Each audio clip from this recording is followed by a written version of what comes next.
Hello শিক্ষার্থীবৃন্দু, তো আজকে আমি আপনাদের দেখাবো যে 19তম শিক্ষক নিবন্ধন পরীক্ষায় যারা ডিপ্লোমা পাশ করার পরে ট্রেড ইন্সট্রাক্টর পদে অর্থাৎ স্কুল পর্যায়ে 2 যে সার্কুলারটি হবে, ওই সার্কুলারে আপনারা যারা পরীক্ষা দেবেন তো তাদের বেতন এবং গ্রেড স্কেল কত হবে। তো অনেকে আপনাদের বিভ্রান্ত করার জন্য বলতে পারে যে যারা ট্রেড ইন্সট্রাক্টর এরা আছে 16তম গ্রেডে বা 15তম গ্রেডে জব করে, তাদের বলবো যে তারা আসলে বর্তমান যে বেতন স্কেল 2015 সাল, এই বেতন স্কেলে যারা ট্রেড ইন্সট্রাক্টর তারা মূলত 10ম গ্রেডে জয়নিং হয় এবং এই 10ম গ্রেডের যে বেতন স্কেল, এই 10ম গ্রেডে বেতন স্কেল 16,000 থেকে 38,500 টাকা পর্যন্ত হয়ে থাকে।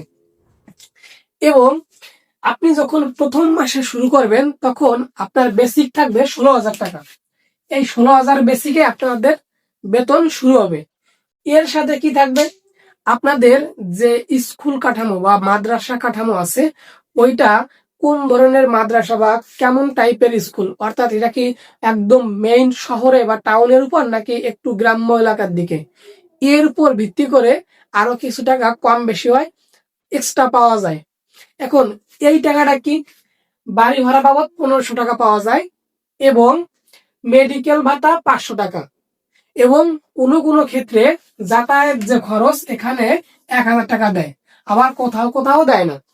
অর্থাৎ আপনি যখন একজন ট্রেড ইন্সট্রাক্টর পদে জয়েন করবেন, আপনি প্রথম মাসে অন্তত 18,000 টাকা আপনি বেতন পাবেন সর্বমোট। এবং আস্তে আস্তে যখন আপনার চাকরির বয়স প্রতি বছর জুন জুলাই মাসে আপনার যে বেসিক স্যালারি তার 4% যুক্ত হবে প্রতি বছর, এটা হবে। এবং অন্যান্য যে সরকারি সুযোগ সুবিধা আছে, যে যে কোনো যে মুসলমান ধর্মের যে ঈদ আছে, ঈদে আপনার বেসিকের সমপরিমাণে একটা বোনাস পাবেন। এবং যারা হিন্দু ধর্মাবলম্বী আছে, ওদের যে দুর্গা পূজা আছে, ওই পূজায়ও তারা এই বেসিকের সমান একটা বোনাস পাবে। তো এইটুকুই আছে আপনার এই বেতন কাঠামো। তো আপনারা যারা ভাবেন যে একজন ট্রেড ইন্সট্রাক্টর একদম নিম্ন শ্রেণীতে, আসলে এটা না, তারা মূলত 10ম গ্রেডেই জয়েন করে এবং ওই 10ম গ্রেডের স্কেল অনুযায়ী তারা বেতন পায়।